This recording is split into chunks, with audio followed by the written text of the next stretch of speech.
नमस्कार, माझं नाव श्रीहंस सचिन कैसकर, इयत्ता 3री ब. माननीय महोदय, गुरुजन वर्ग आणि माझ्या बालमित्रांनो, आज लोकमान्य टिळकांची जयंती आहे. तर त्यांच्याविषयी मी माहिती सांगणार आहे. ती तुम्ही शांत चित्ताने ऐकून घ्यावी अशी माझी नम्र विनंती. करून दिली ज्यांनी जन्मसिद्ध हक्काची ओळख, करून दिली ज्यांनी जन्मसिद्ध हक्काची ओळख, केसरीतून झळकावले संतोषाचे फलक, केसरीतून झळकावले संतोषाचे फलक.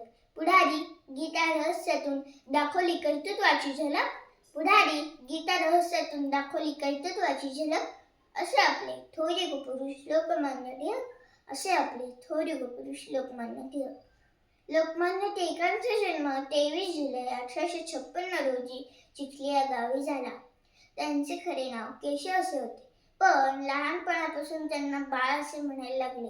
त्यामुळे पुढेही त्यांचे नाव बाळ हेच पडले.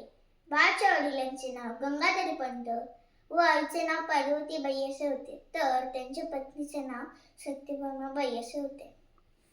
लोकमान्य टिळक हे लहानपणापासूनच खूप हुशार होते. गणित आणि संस्कृत हे त्यांचे आवडते विषय होते.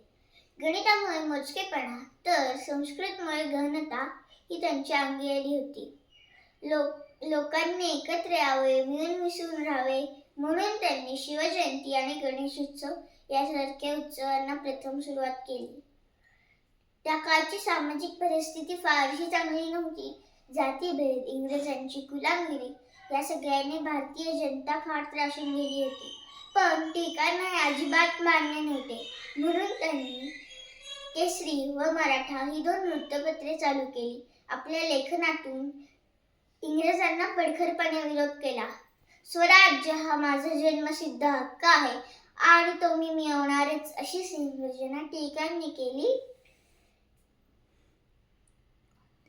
भारतीय स्वातंत्र्य चळवळीचे पहिले नेते म्हणून त्यांना ओळखले जाते. लोकांमध्ये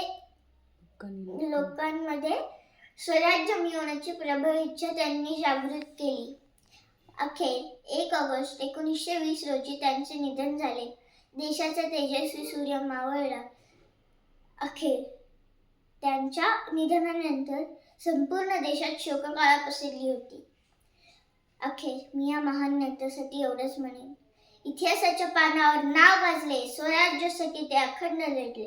इतिहासाच्या पानावर नाव गाजले, स्वराज्यासाठी ते अखंड लढले. तुरुंगहीनजीला रोखू शकला, सलाम टिळकांच्या अशा लेखणीला.